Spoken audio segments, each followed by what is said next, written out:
여러분, 우리 50페이지 보시면 우리 했던 거 한번 중요한 부분 보겠습니다. 50페이지 보시면 용어 정의를 지금 몇 가지를 언급했어요.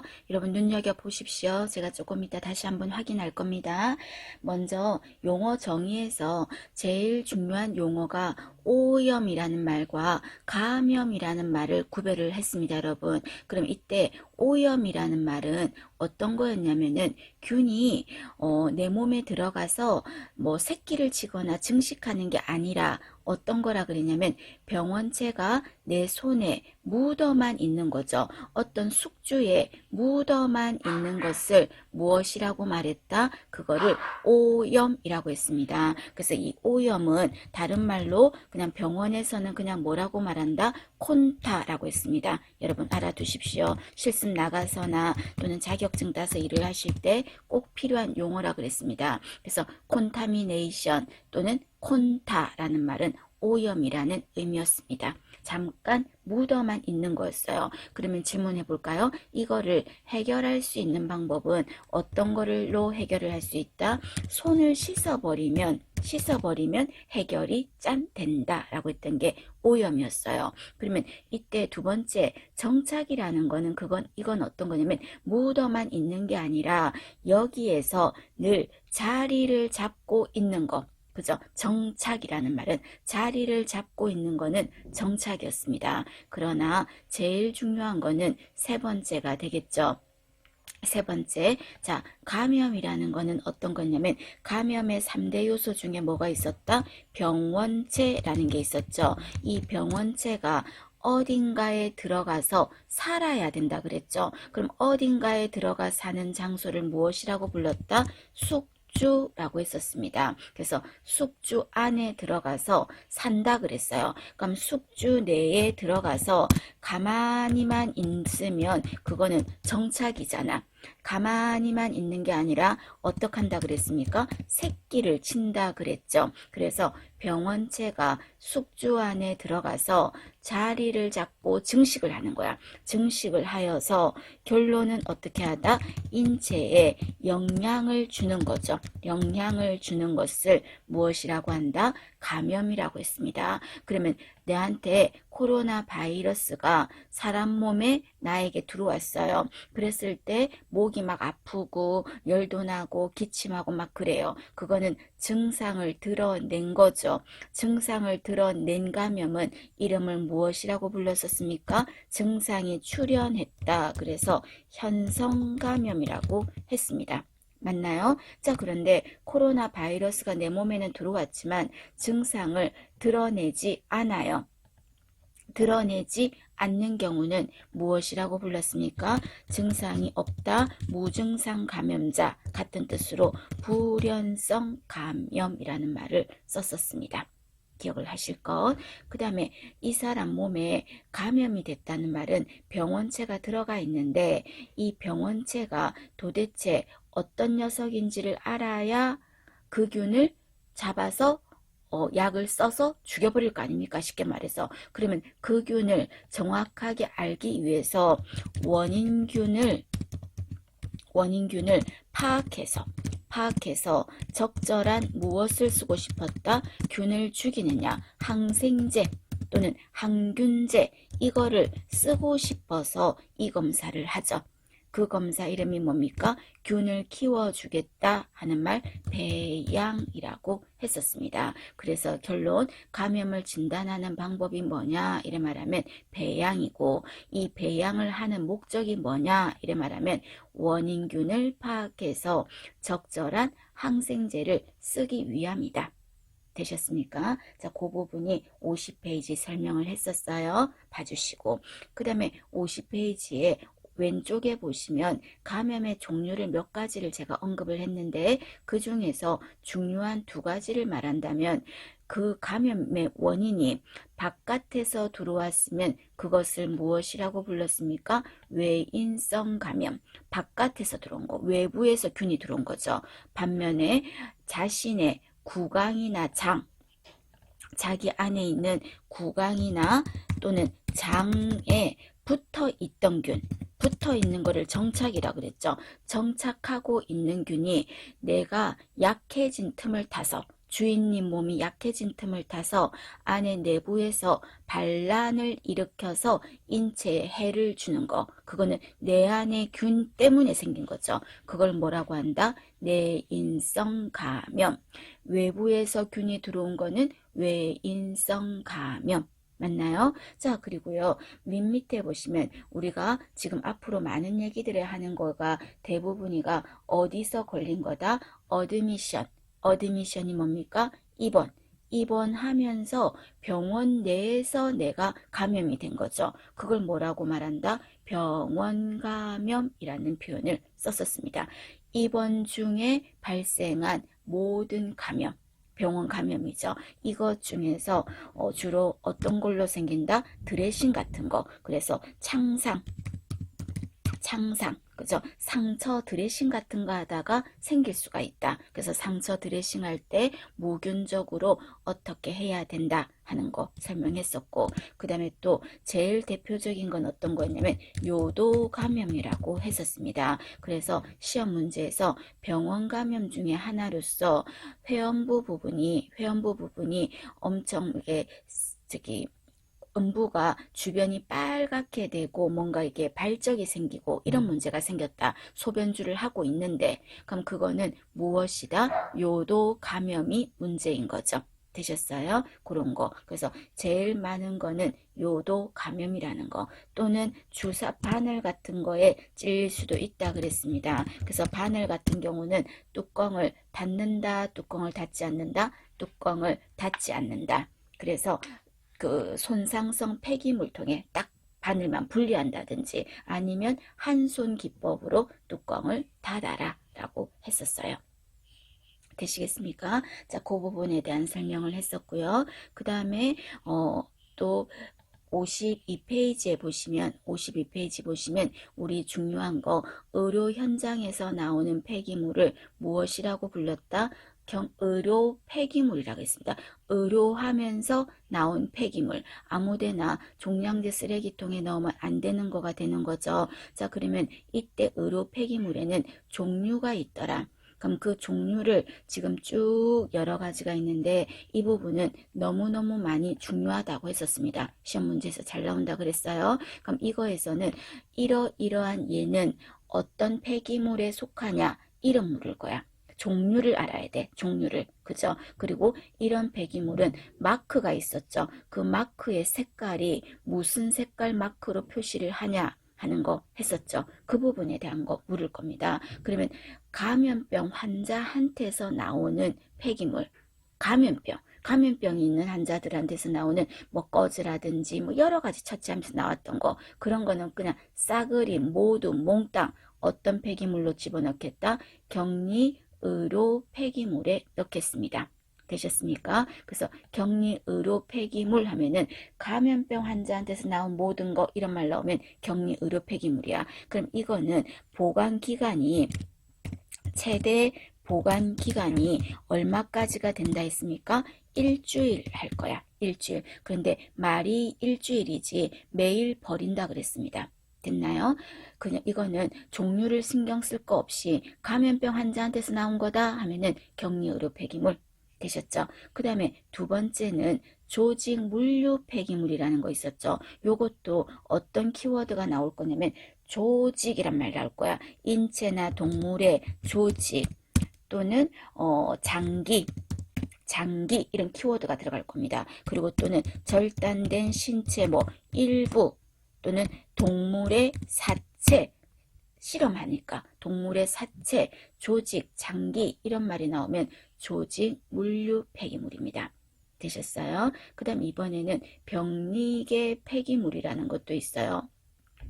자, 병리계 폐기물은 임상병리, 검사를 떠올리세요. 병리라는 말은 검사. 그래서 여기서 키워드는 시험이라든지 또는 검사 같은 거, 이런 거 할 때 썼던 뭐 슬라이드, 그죠? 또는 배양, 우리가 균을 키운다 그랬죠. 그럼 균을 키우려면 그릇이 있어야 되겠지. 배양 용기 뭐 이런 것들은 병리계 폐기물입니다.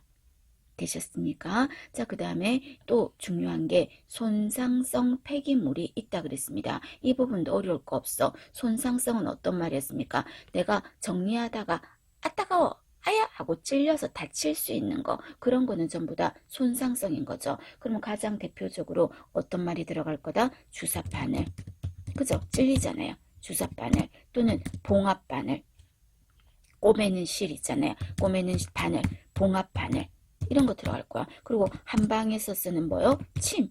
한방에서 쓰는 침 또는 수술할 때 칼날, 수술용 칼날, 다치는 것들이잖아요. 그리고 파손된 유리 조각들, 이런 것들은 전부 다 손상성 폐기물에 들어가겠습니다. 그 다음에 5번째는 생물 화학 폐기물이라는 거 있었어요. 자, 요것도 여러분 이건 어떤 거냐면 약품, 이런 것도 올리시면 돼요. 그럼 우리가 약 중에서 예방주사약, 유효기간 지나서 뭐 중간에 땄던 거, 개봉했던 거 이제 버릴 일이 있을 때 그냥 버리면 안 된댔습니다. 버리는 백신, 폐백신, 이런 거 잘못하면 토양 같은 데에서 바이러스 다 퍼뜨려 줄 수 있다 했죠.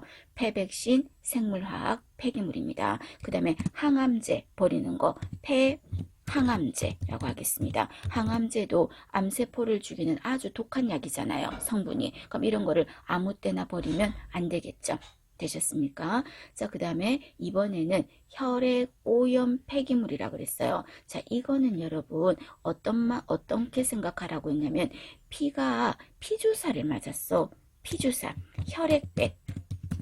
피주사 다 맞고 났어도 피가 조금 안에 고여 있을 수 있잖아. 그래서 이거는 혈액 오염피, 그거는요, 혈액이 좀 놔두면 일부 유출될 수 있어요. 바깥으로 스며서 나올 수 있어. 스며서 나와서 토양을 오염시키고 이럴 수 있기 때문에 피가 스며서 스물스물 새어서 조금 나올 수 있을 정도의 양, 그런 게 들어있는 용기, 그런 거는 혈액 오염 폐기물이라고 합니다. 대표적으로 폐, 혈액백, 이런 거 떠올리셔야 되겠죠. 그 다음 이번에는 일반 의료 폐기물이라는 게 있다. 자, 일반 의료 폐기물은 이거는 어떤 키워드가 들어갈 거냐면 뭐가 묻어 있을 거야. 어떤 게 주로 묻어 있냐면 혈액이 묻어 있다든지 또는 분비물 같은 거 있죠. 이런 게 묻어 있을 거예요. 그럼 이런 게 묻어 있는 뭐다? 먹거지라든지 또 이런 게 묻어 있는 솜이라든지 또는 배설물이 묻어 있는 뭐가 있을 수 있어요? 일회용 기저귀 같은 거 있죠. 기저귀. 일반 의료 폐기물이에요. 그리고 또 분비물, 또 한 묻어있는 배설물 묻어있는 거 생리대, 그죠? 이런 것들은 전부 다 일반 의료 폐기물에 들어가겠습니다. 지금 제가 적어드린 요 정도 예는 키워드로 여러분들이 기억을 하셔야 되세요. 봐주셔야 돼. 자, 그러면 여러분 그 책에서 우리가 어떤 얘기를 했냐면 쭉 눈으로 한번 스킵을 해보시면 격리 의료 폐기물은 며칠간 보관한다 그랬어? 일주일이었어요. 그런데 다른 거 한번 쭉 봐봐요. 그랬을 때 대부분 며칠이 제일 많아요? 대부분이가 15일이 많죠. 그죠? 여러분 삭 보면 15일이죠. 표에서 52페이지 표에서. 자, 그런데 손상성 폐기물 있죠. 손상성 폐기물은 다른 거 봐봐. 조직 물류 폐기물 같은 경우는 조직, 장기, 사체 뭐 이런 거면 부피가 좀 크잖아. 부피가. 그런데 손상성은 바늘, 칼날, 침 이런 거니까 부피가 좀 작죠. 그러니까 용기에 좀 더 오랫동안 많이 모을 수 있잖아. 모을 수 있는 용량이. 무슨 말인지 아시겠습니까? 그래서 손상성 폐기물은 얼마 동안 보관하냐면요. 30일을 보관할 수 있어요. 30일을요. 그런데 대부분의 조직 물류 폐기물은 15일입니다. 다른 것 등은. 되셨습니까? 다른 건 15일이다. 그런데 손상성은 30일이고 격리 의료 폐기물은 빨리빨리 버려야 되니까 일주일이다. 되셨죠? 그 다음에 마지막으로 의료 폐기물은 마크가 있는데 그 마크의 색깔에 따라서 다르다 그랬죠. 그랬을 때 격리 의료 폐기물은 마크의 색깔을 무슨 색으로 한다 그랬습니까? 눈에 확 띄게 하려고 붉은색으로 한다 그랬죠. 붉은색으로 표시하겠습니다. 그 다음에 나머지 조직 물류 폐기물부터 해서요. 일반 의료 폐기물까지 마크의 색깔은 공통점이 있어요. 어떤 공통점이 있냐면 종량제 봉투처럼 봉투식으로 된 것도 있고요. 아니면 딱딱한 상자식으로 된 용기도 있어요. 그러면 이때 봉투식으로 되어 있으면 마크의 색깔은 무슨 색깔로 표시를 하냐면요. 우리가 봉투 하면은 옛날 시장 같은데 봉투 하면 무슨 색이야? 검정색이지. 검정 봉다리 떠올리셔서 봉투라면은 검정 봉투다. 되셨습니까? 이렇게 떠올리세요. 검정 봉투다. 봉투식으로 되어 있을 때는 색깔이 뭐라고요? 검정색이다. 검정색이다. 되셨습니까? 자, 그 다음에 상자식으로 되어 있을 때는 무슨 색이다? 노란색입니다. 노란색입니다. 이거는 상자로 되어 있을 때 마크가 노란색이란 거예요. 되셨죠? 그래서 헷갈리실 거 없이 검정 봉투, 노란 상자 이렇게 외워두세요. 검정 봉투, 노란 상자. 되셨죠? 자, 그 다음에 마지막에 보시면 하나 예외가 어떤 게 있냐면 여러분 태반 있지? 이 태반은 이 위에 있는 폐기물 중에서 원래는 어디에 들어갈까? 태반은 애기 칩이야.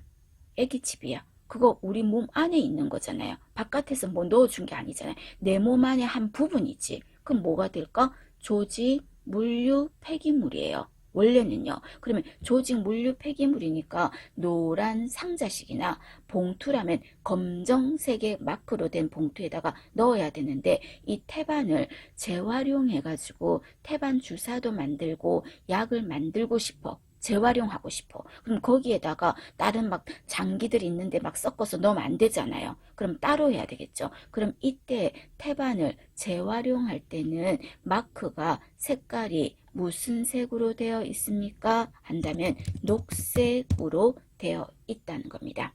되셨습니까? 자, 요거 전체적으로 여러분들이 이해를 하셔야 되고 암기해 두셔야 됩니다.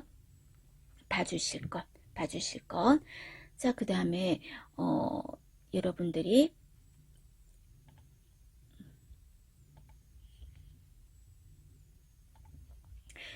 제가 다제내성균이라는 말 53페이지에서 했었습니다. 다제내성균 하는 건 어떤 거였다? 다양한 약물의 내성을 가진 균, 그 말이라 그랬어요. 다양한 약의 내성을 가진 균. 그럼 이 균은 약이 듣는다 안 듣는다? 약이 잘 안 듣는다 그랬었죠. 그죠? 그러면 병원에서 이런 다제내성균이 어떤 종류가 있습니까? 했을 때 우리가 법적으로 요거는 감염병이거든요. 다른 사람한테 이 균을 옮겨요. 그때 6가지가 우리나라의 대표적인 건데 그 중에서 병원에서 2번, 3번 이런 거 조금 MRSA 또는 VRE 이런 게 다제내성균입니다. 그래서 이런 균 이름이 나오면 환자를 간호하거나 또는 여러분이 병원에서 실습을 하실 때 항상 어떻게 해야 된다? 나 자신을 보호해야 되겠죠.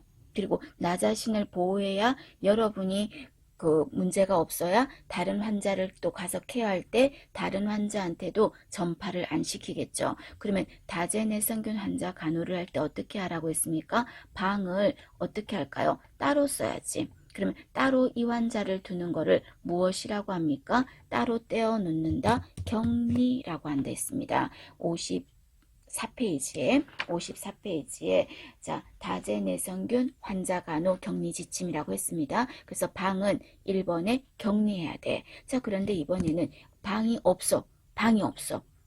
방이 여유가 별로 없어요. 그런데 이 환자 격리해야 되는데 그럼 어떻게 할 수 있겠어요? 같은 균을 가진 사람끼리 함께 묶어둘 수도 있다고 했는데 그 격리를 무엇이라고 한다? 코호트 격리라고 했었습니다. 자, 코호트 격리 용어 중요하다 그랬습니다. 코호트 격리란 무슨 뜻이다? 같은 균을 가진 사람끼리 함께 묶어두는 거예요. 함께 묶어둔다는 게 아니라 함께 두는 거예요. 되셨어요? 그게 가번에도 보시면 환자를 반드시 격리병실에 두거나 격리라는 거죠. 그 다음에 줄에 보시면 다제내성균이 분비되는 같은 환자끼리 같은 방에 둔다. 이 말이 무슨 말이다? 코호트 격리라는 의미입니다. 자, 그리고 내가 이 환자를 만져야 되는데 맨손으로 만지면 어떤 일이 생겨요? 내 손에 균이 묻을 거 아니야. 그러니까 무엇을 낀다? 장갑을 끼는 거죠. 그죠? 그리고 또 내 유니폼이 환자와 또 닿다 보니까 내 유니폼 옷자락이 소매가 환자하고 닿을 수 있잖아. 그럼 내 유니폼에 균이 묻잖아. 그럼 내 유니폼에 균이 묻으면 내가 유니폼을 만지면서 내 손에도 균이 묻잖아요. 그래서 내 유니폼이 버리지 않도록 하기 위해서 어떻게 한다? 가운을 입는 거죠. 가운을 입는 거죠. 또는 환자 비말, 침방울 같은 게 들까봐 마스크 끼고, 그 다음에 눈 같은 데 또 분비물이 들까봐 보호구, 눈 보호구, 그죠? 요런 거 안경 끼고 이러는 거죠. 그러나 제일 중요한 건 여러분 어떤 거다? 손 씻기예요. 그래서 시험 문제에서 감염 예방을 위해서 제일 중요한 게 뭐냐 이래 말하면 손 씻기 하셔야 됩니다. 기억을 하시고, 그리고 환자가 어딘가를 이동할 때는 어떻게 하라 그랬습니까? 이 환자가 여간하면 이동하지 마. 다른 데 돌아다니지 마. 딴 데 가면 다른 사람한테 옮기니까. 그죠? 그런데 부득이하게 검사 때문에 내려가야 된다면 환자를 침대차에 눕힐 때, 여러분 침대차를 뭐라고 했더라? 스트레처카. 그죠? 스트레처카에 눕힐 때 스트레처카를 환자가 못 만지도록 하기 위해서 어떻게 했습니까? 시트를 깔아. 시트를 다 덮어. 그 위에 환자 눕혀. 그리고 늘어진 시트를 어떻게 한다? 환자 몸을 김밥말이 하듯이, 김밥 싸듯이 환자를 감싸. 그래서 전혀 스트레처카에 환자가 접촉이 되지 않도록 해서 이동을 하는 거죠. 되셨죠? 그리고 그 환자가 만약에 안 만졌다 하더라도 혹시나 모르니까 어떡한다? 환자가 검사하는 곳에 방사선과에서 엑스레이를 찍는데 그 엑스레이 기계에다가 일회용 비닐로 감싸. 그리고 환자가 검사 끝나고 가면 일회용 비닐 당연히 벗겨. 그리고 벗기고 나서도 혹시라도 모르니까 뭘로 닦자? 알코올로 닦는 거죠. 알코올로 닦는 거죠. 그죠? 그런 거. 그 다음에 뭐 여러 가지 물품 관리, 그리고 방문객 좀 통제하고, 많이 만나면 안 되겠죠? 제한하고, 이런 것 등이 다제내성균 환자 간호입니다. 자, 그 다음에 보시면은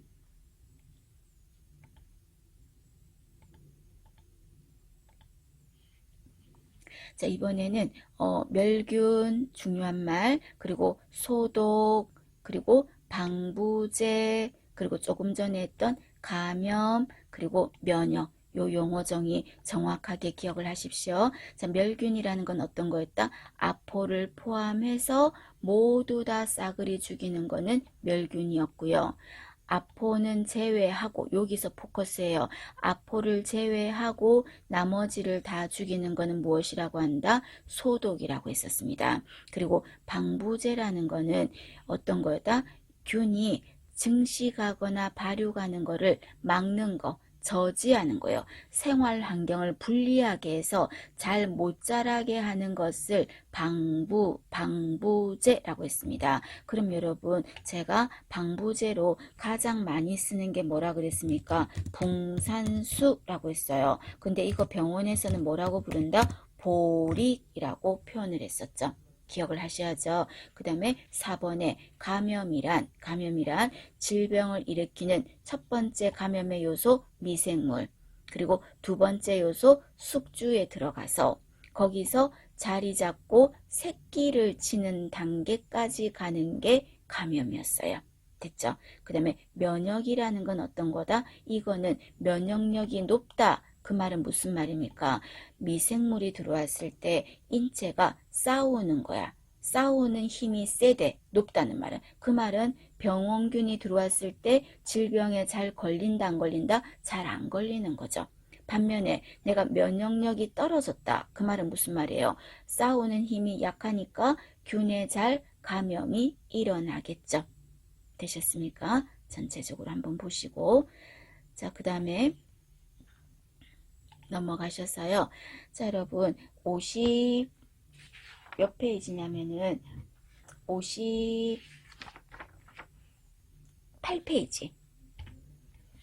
58페이지에 보시면요. 58페이지에 보시면 자, 말씀드립니다. 58페이지에 어떤 말이 있냐면은요.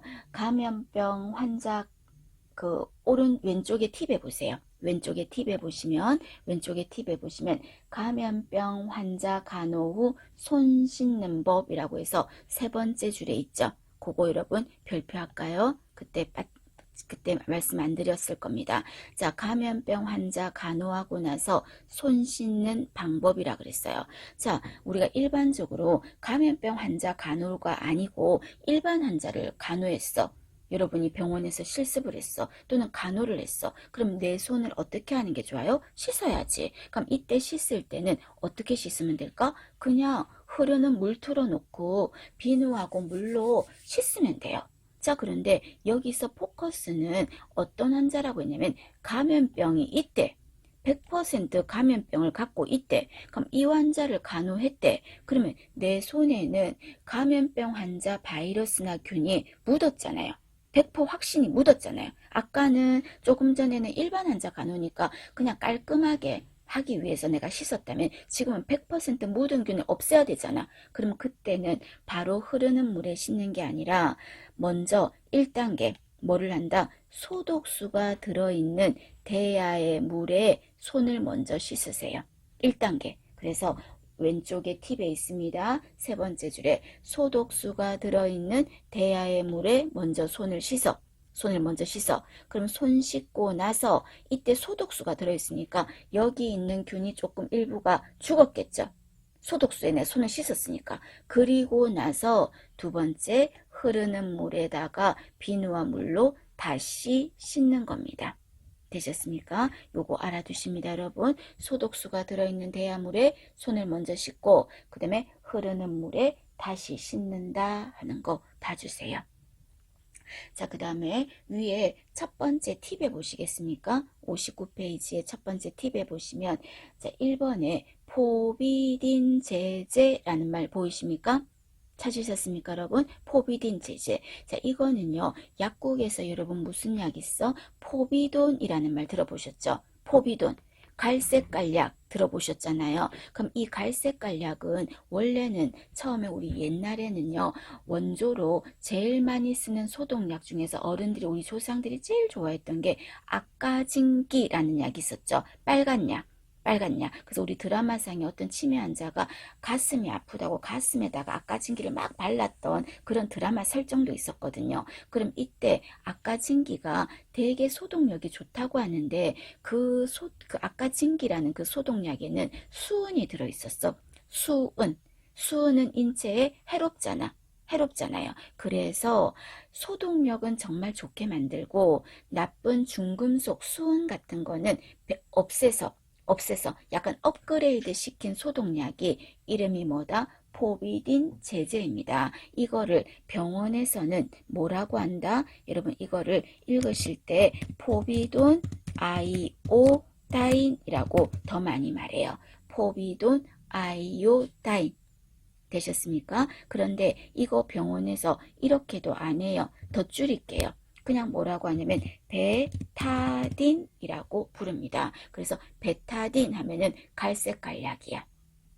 되셨어요? 그럼 이 약은 어떤 점에서 되게 좋습니까? 한다면은 여러분이 이 약으로 여러분 우리 드라마 같은 데나 다큐 같은 거 보실 때 수술실 들어가면서 손을 씻을 때 있잖아요. 손을 씻을 때 그냥 비누가 아니에요. 항생제가 들어있는 비누인데 그 안에 거품이 부글부글 나면서 색깔이 약간 무슨 색이다? 갈색이 났을 거야. 그래서 이 갈색의 정체가 뭐냐면 포비돈 아이오다인이에요. 그래서 이거는 손 씻기 할 때 쓸 수 있어요.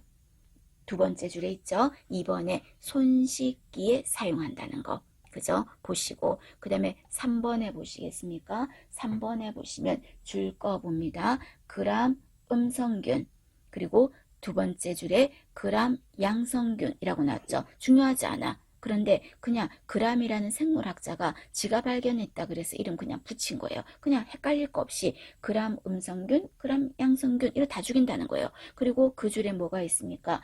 아포형성균 나왔잖아요. 아포형성균이 어떤 균이었어요? 정말 지독한 균이랬잖아. 근데 이 균을 어떻게 한다고요? 이 포비돈 아이오다인은 효과가 좋다고요. 아포형성균에도. 그리고 균 중에서 사이즈가 가장 큰 균이 어떤 균이냐면요. 가장 사이즈가 큰 거 하면은 진균입니다. 그래서 진균 하면은 병원체 중에서 가장 큰 균이다 하면 진균이야. 근데 이것도 어떻게 한다? 죽여. 되셨죠? 그 다음에 병원체 중에서 사이즈가 가장 작은 균, 그 균 이름 뭐라고 할까? 바이러스. 그럼 이것도 어떻게 한다? 효과가 좋아. 여기에도. 그래서 포비돈 아이오다인 베타딘은 모든 균을 죽이고 살균하고 하는데 좋다 하는 거. 그래서 손 씻기에도 많이 쓰고, 그리고 4번에 보시면 첫 번째 줄에 수술 부위 소독. 수술할 부위 있죠. 그 부위 소독에 가장 많이 쓰는 게 무슨 약이냐? 이래 말하면 포비돈 아이오다인입니다. 되셨습니까? 포비딘 제제 하나 알아두시고요. 그 다음에 두 번째 팁에 보시면 약 중에서 뭐가 있습니까? 과산화수소수라는 게 있습니다. 자, 여러분 중요합니다. 과산화수소수는 화학기호로 H2 그 다음에 O2라고 합니다. 뭐라고요? H2O2라고 합니다. 과산화수소수예요. 자, 이 약은 뭐와 뭐로 이루어져 있냐면요. 이 약은 수 들어갔지. 수니까 뭐가 들어갔을까? 물. 그리고 또 산이 들어갔죠. 산. 이게 뭐냐면 산소예요. 산소예요. 그래서 과산화수소수는 산소와 물로 이루어져 있어요. 두 번째 줄에 보면 물과 산소라 그랬죠. 그러니까 인체에 해가 있다 없다? 해가 없어요. 그래서 환경 친화적이다 라는 말 찾으셨습니까? 과산화수소수예요. 그러면 이걸로 어떻게 합니까? 한다면 이 약은 소독약입니다. 그죠? 소독할 때 쓸 겁니다. 그럼 이때 소독이라는 말은 균을 죽이는 거죠. 그럼 우리가 이 약을 발라주면 거품이 이 약은 부글부글 생긴다 그랬어. 그럼 그 거품의 실체가 뭐냐면 산소가 발생한 거예요. 산소가. 그래서 얘는 산소에 의해서 어떻게 한다? 살균 작용을 하겠습니다. 산소 때문에 살균 작용이 일어나는 거예요. 되셨어요? 산소에 의한 살균 작용을 한다. 그리고 이 약은 특징 중에서 어떤 특징을 가지고 있다? 용혈작용이라는 걸 합니다. 자, 여러분 중요합니다. 용혈작용. 용혈작용 하나 적어두시는 게 나을 거예요. 3번 옆에다가 적어두십시오. 용혈작용이라고 두 번째 줄에 적어두세요. 그러면 용혈작용이라는 건 어떤 거다? 우리가 과학 시간에 물에 녹는다 하면은 뭐라 말해요? 용해 이런 말 쓰죠. 그러면 피가 녹는다 뭐라고 할까? 용혈입니다. 그래서 용혈은 피를 녹이는 거예요. 피를 녹이는 겁니다. 그러면 피를 어떤 식으로 사례를 할 때 이럴 때 이 약을 쓰면 좋습니까? 자, 여러분 주사기라든지 좀 구석대기에 피 찌꺼기 같은 게 끼어가지고 안 빠져. 주사기에 일회용 말고 재사용하는 주사기에 피가 찌꺼기가 끼어 있어. 피떡진 게. 그럼 그거를요 아무리 솔로 닦으려고 해도 안 될 거거든요. 그럼 이거는 뭐에다가 담가두면은 싹 피가 녹는다. 과산화수소수예요. 그래서 좀 어렵게 말해서 주사기에 둘러붙은 피떡을 응혈이라고 하겠습니다. 응혈, 피떡을 제거하는데 효과적이다 하면은 무슨 약이다? 과산화수소수가 됩니다.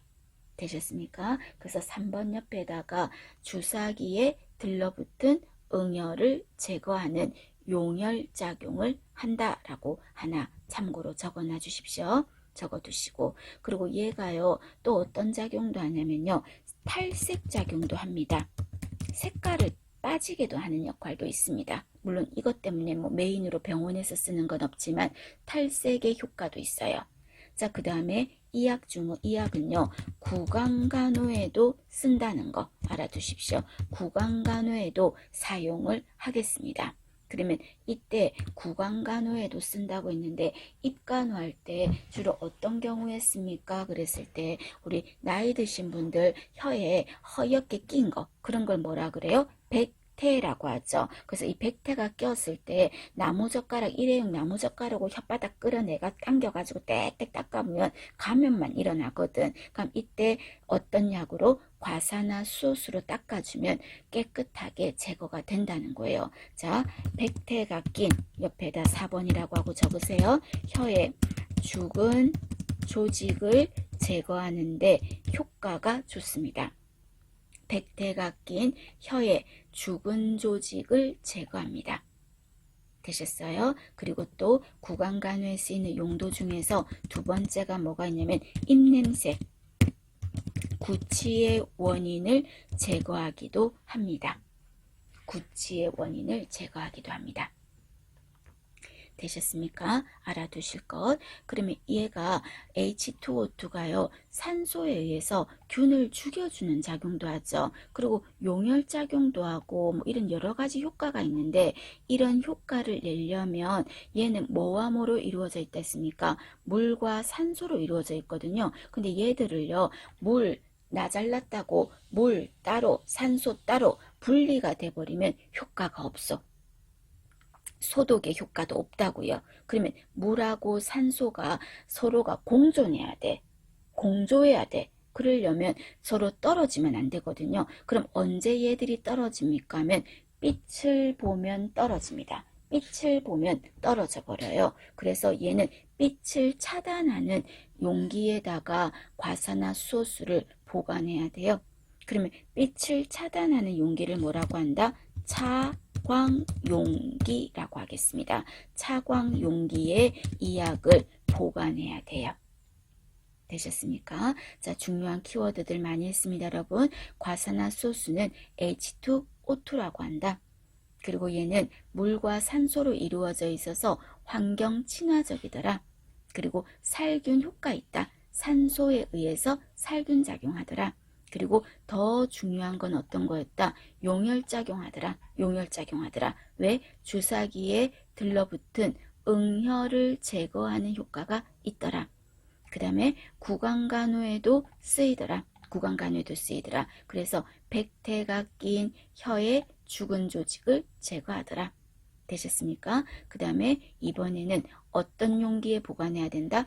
차광 용기에 보관을 해야 한다 하는 게 과사나 수소수 하는 겁니다. 되셨죠? 봐주실 거.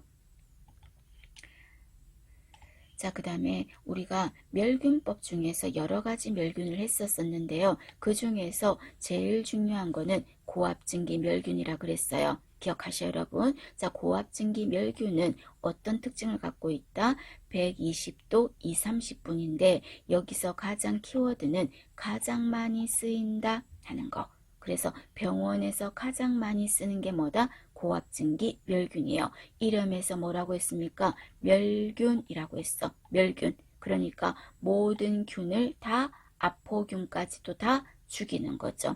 그죠? 그래서 여기에서 주로 쓰는 거는 가온이라든지 면직류, 환자복 같은 거 있죠? 그거라든지 요런 거 뭐라 그랬습니까? 여기 있는 거 이런 소독포를 방포, 그죠? 이런 거라든지 그리고 수술기구라든지 그리고 여기에 보면 드레싱하는 세트, 그걸 뭐라고 불렀습니까? 디셋이라고 했었죠. 드레싱하는 세트, 디셋 이런 거 전부 다 고압증기 멸균을 했었어요. 봐주셔야 되죠. 그리고 요거 이름 뭐라 그랬죠, 여러분? 요거 이름. 요것도 고압증기 멸균하는데 요거 이름은 곡선으로 된 쟁반이다. 그래서 뭐라고 했었어요? 곡반이라고 했었죠. 병원에서는 얘를 뭐라고 부른다? 퍼스펜. 퍼스펜이라고 했었어요. 알아두세요, 여러분. 퍼스펜. 곡반입니다. 이것도 고압증기 멸균하겠습니다. 되셨습니까? 그러면 고압증기 멸균을 할 때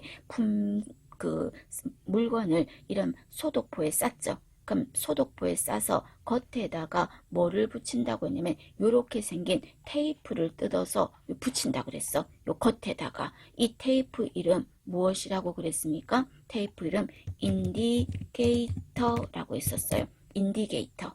맞나요? 아이고 인디게이터라고 했습니다. 멸균 표시지라고 되어 있는데 인디게이터라고 합니다. 이거를 붙여가지고 여기 보이는 이 기계에다가 물건을 차곡차곡 넣는다 그랬어. 그리고 문 닫아. 그리고 20-30분 뒤에 멸균이 짠 하고 되면 그 테이프가 어떻게 된댔어요? 이렇게 된다 그랬죠. 검은색의 선이 꺼질 거라 그랬어.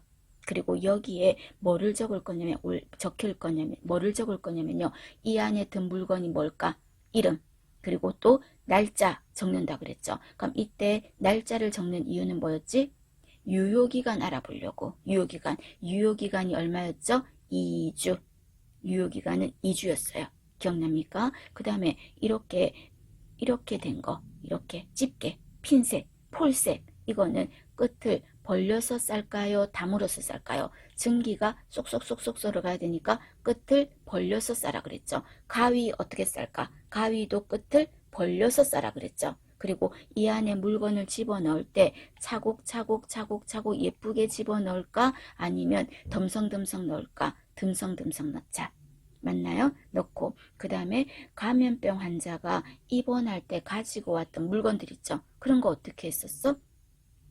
그런 거는 전부 다 어떤 멸균한다? 고압증기 멸균해서 봉투에 넣었다가 보관을 했다가 퇴원할 때 돌려준다. 그리고 날짜가 보니까 3월 21일 날 멸균했네. 그럼 한 달이 넘었잖아요. 그러면 이거는 안 썼어도 어떡한다? 다시 멸균을 해야 돼. 다시 멸균해야 돼. 맞나요? 그럼 이때 유효기간이 얼마니까? 2주니까. 되셨습니까? 그거 여러분 알아두세요.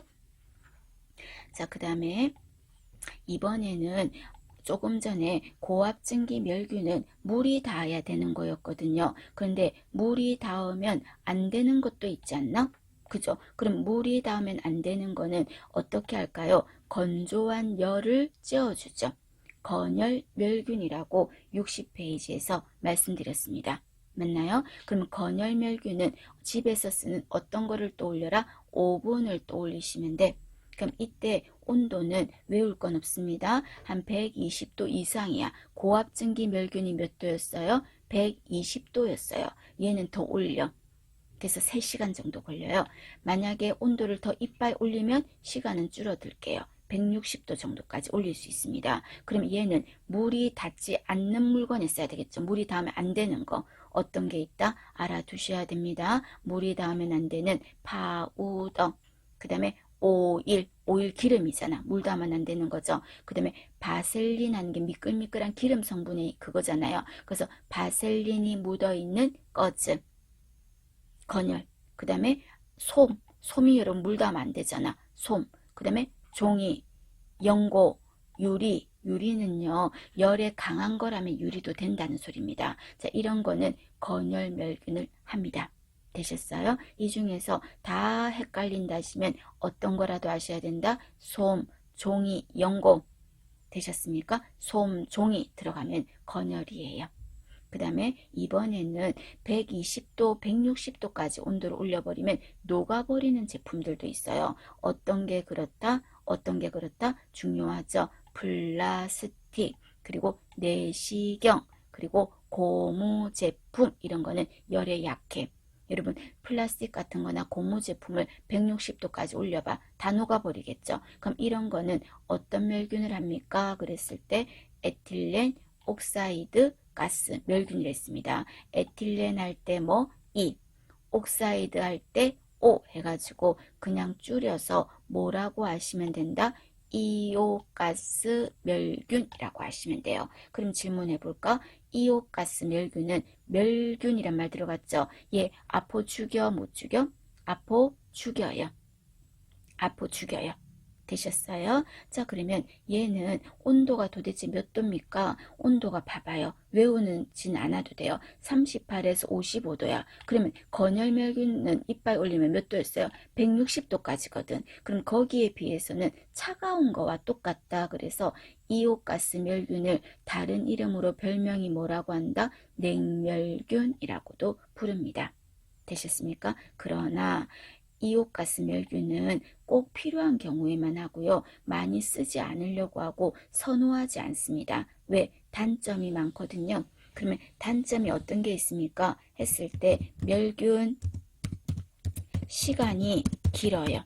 멸균 시간이 길어요. 그래서 열 몇 시간 걸려요. 그래서 좀 불편해. 그 다음에 멸균 되면은 써도 됩니까? 아니요. 가스를 쓰기 때문에 충분히 어떻게 해야 된다? 충분한 통기 시간을 가져야 돼요. 통기라는 말이 바람 쐬어줘야 돼. 이것도 열 몇 시간 걸려. 그래서 멸균하고 통기시키고 하면 하루 반이 걸려. 그럼 그거 물건 기다려 줄 쓰게? 그죠? 그래서 불편해. 그리고 더 단점은 또 뭐가 있다? 뭐를 계속 리필을 해야 돼요. 가스를 집어넣어야 되겠지. 그럼 우리가 가스는 가격이 어때요? 난방 하시는 분들 겨울에 가스값이 후덜덜하다 그러죠. 가스값이 비싸죠. 가스값이 비싼 거죠. 그죠? 그 다음에 이번에는 어떤 게 있다? 이것보다 가장 큰 단점은 가스를 쓰니까 나도 모르게 가스에 노출될 수 있죠. 그죠? 그래서 인체에 해롭다는 거. 그게 단점이 커서 많이 쓰지는 않습니다. 하는 겁니다. 되셨습니까? 봐주실 거.